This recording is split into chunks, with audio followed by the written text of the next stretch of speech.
Hey folks, this is Kenji the camera coach here, and today I want to talk about one of the best beginner camera systems.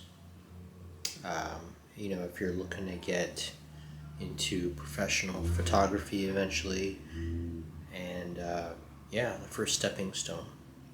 So what I mean by beginner camera system is there are different sensor sizes in cameras. There's large camera sensors, medium, small, and very small. The larger the camera sensor, the better the camera will do in low light situations. You'll have less noise. Colors won't be as blotchy, things like that. Also, with larger sensors, you get what's called higher dynamic range. So if there's like a really bright light and a dark area in the same shot, so high contrast, a larger sensor will be able to pick out the details from the bright area and dark area at the same time. Whereas with smaller sensors, they have a lower dynamic range, so therefore it'll have to choose to expose for the bright area or the dark area.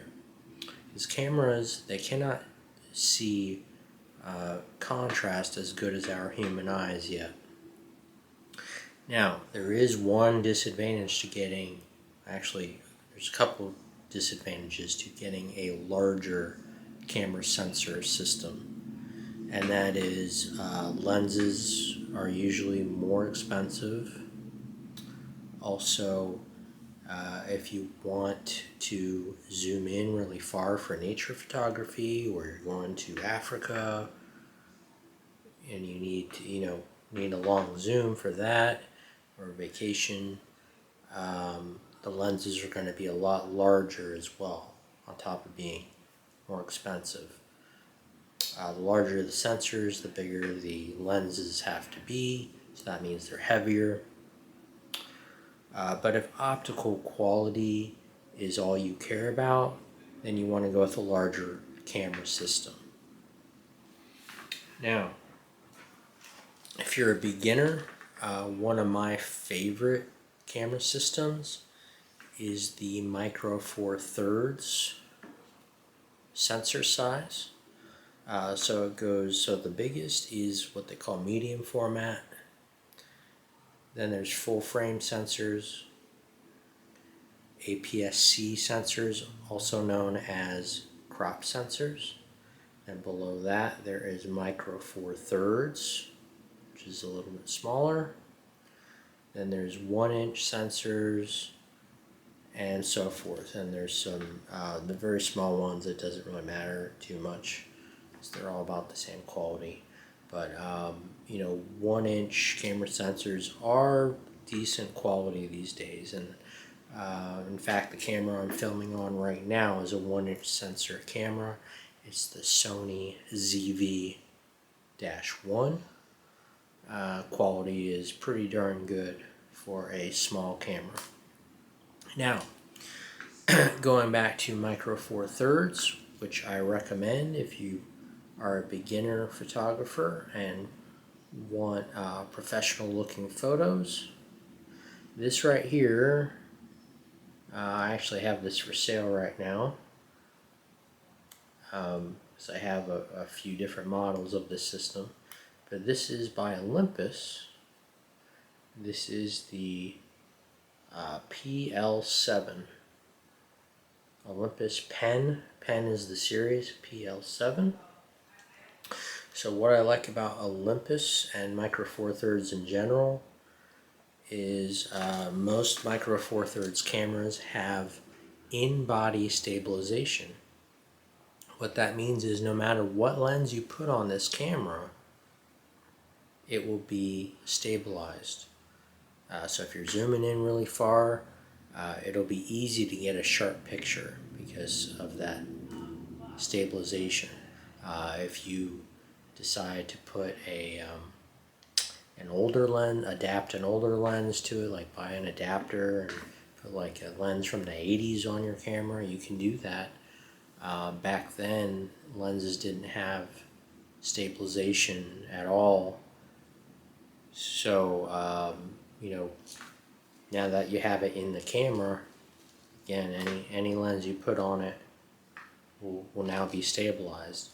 And the Pen series cameras, they have 3.5 stops of stabilization, which means it has pretty good stabilization. Alright, so also the reason I recommend the Micro Four Thirds cameras is, of course, price. There is no reason to spend, close to $1,000 for a beginner camera. These, you can get used Micro Four Thirds cameras, I kid you not, for about $200 and up, maybe $150 and up if you get one of the first series. Olympus, I prefer Olympus mainly because of the JPEGs. They have gorgeous colors. I also feel, compared to the other manufacturer who makes Micro Four Thirds cameras, Panasonic, I think the Olympus in low light looks a lot better. A little bit sharper, colors are better. The noise just looks better in Olympus cameras to me. Yeah, so, and anyway, this is the PL7. Like I said, it has a selfie LCD, which is awesome. And this lens is about $100 to $150. This is the kit lens. It's a 14 to 42 millimeter.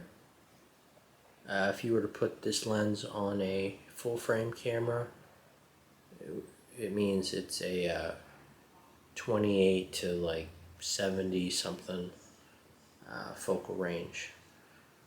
So, but look how thin that lens is. It's almost a pancake lens, but it is a zoom lens, so that's pretty cool.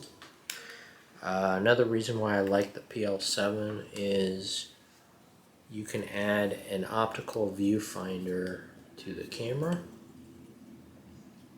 So when it's really bright outside, obviously it's kind of hard to see an LCD screen when the sun is out on a sunny day. So having a viewfinder, I feel, is pretty important. Also, this does full HD video. And because of the stabilization, your videos will be really smooth when you're moving about. Alright, so Olympus PL7, great model. Pricing on this, expect to pay, I'd say around $300 and up. This viewfinder is worth about $150. They're fairly rare, so that's why they're kind of expensive. There's also all sorts of lenses you can get for this system by third-party manufacturers like Rokinon, Samyang. Something that's cool is you can also buy Panasonic lenses, and they will work on Olympus cameras and vice versa. So it's an interchangeable brand system. So if you find a really good deal on a Panasonic lens, but you have an Olympus camera, then you just scored a great deal. Because it will work, the autofocus and all that. Alright, now also back to beginner cameras.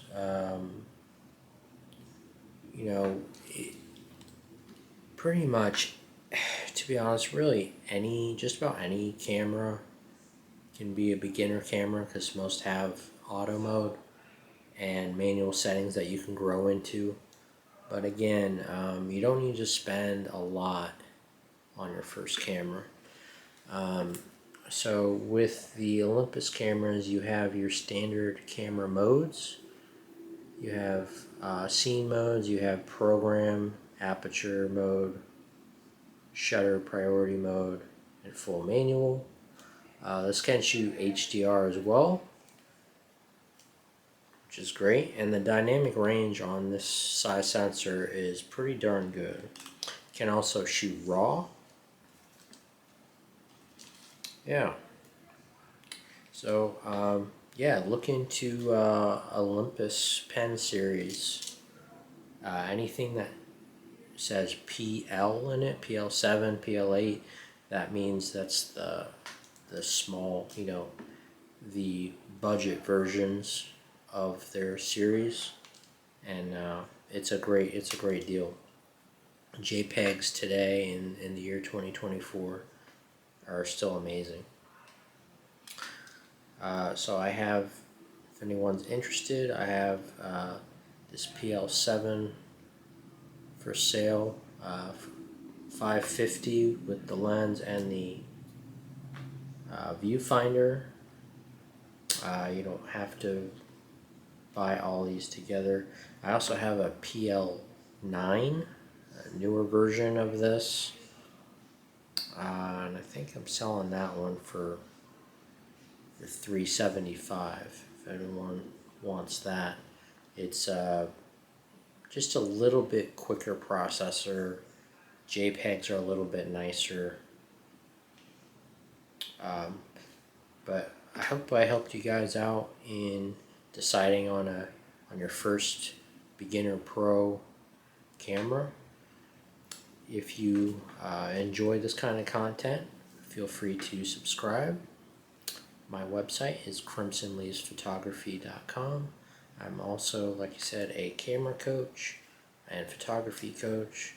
So if anyone needs tips or advice, recommendations, leave a comment below. And you all have a good day.